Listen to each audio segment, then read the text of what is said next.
अब बात करते हैं आज के गुरु मंत्र की। आज शनिवार और चतुर्थी व्रत का संयोग है। कारोबार में सफलता पाने के लिए आज ये आप उपाय कीजिए तो निश्चित ही आपका कारोबार में वृद्धि होगी, धन से जुड़ी हुई समस्याएं दूर होंगी।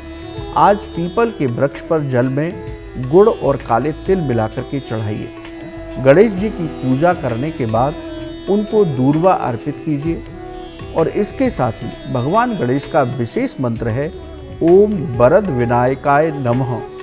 उन्हें मंत्र निवेदन कर रहा हूँ, ओम वरद विनायकाय नमः।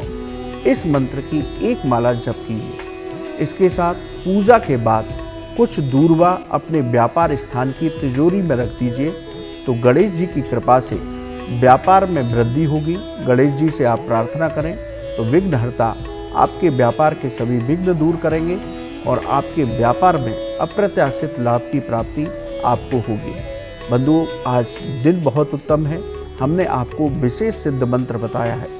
इस मंत्र का आप प्रयोग अपने व्यापार स्थान पर भी कर सकते हैं। वहीं गद्दी पर बैठ करके इस मंत्र की एक माला जप कीजिए तो आपको बहुत उत्तम परिणाम प्राप्त हो सकते हैं। तो इस उपाय को करें और लाभ प्राप्त करें। एक दर्शक हैं, उनका प्रश्न है कि केतु हमें पीड़ा दे रहा है तो हमें अपने खाने के लिए क्या ज़्यादा से ज़्यादा प्रयोग करना चाहिए और किन वस्तुओं का दान देना चाहिए। देखिए बंधुओं, केतु कुंडली में अशुभ फलदायी है। केतु की आप पर महादशा चल रही है तो आप भोजन के साथ सिरके से बने अचारों का सेवन करें। खट्टे मीठे चटपटे अचार खाना शुरू करें। इसके साथ ही इनका दान करेंगे तो केतु आपको शुभ परिणाम देगा। केतु की महादशा में आपको अशुभ फलों में कमी आएगी। तो केतु के लिए आप खट्टे मीठे पदार्थों का सेवन और उनका दान शुरू कर दीजिए तो आपको लाभ की प्राप्ति अवश्य होगी। पहले अपने एक दर्शक का प्रश्न लेते हैं। उनका कहना है कि मेरे पर्स में मेरे पास धन रुकता नहीं है तो मेरे को विशेष रूप से पर्स में क्या नहीं रखना चाहिए। देखिए बंधुओं, आपके पास धन नहीं रुकता, आपके पास पैसे की तंगी बनी रहती है तो आप अपने पर्स को चेक कीजिए। कई बार हमारे पर्स में फटे पुराने नोट रखे रहते हैं। इसी तरह पुराने बिल और रसीदें रखी रहती हैं। कुछ नुकीली चीज़ें भी हम जाने अनजाने में रख लेते हैं।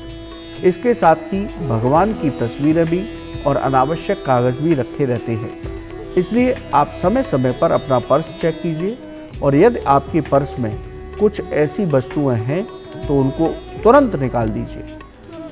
तो आप देखेंगे कि चमत्कारी रूप से आपके धन वृद्धि के योग बनेंगे।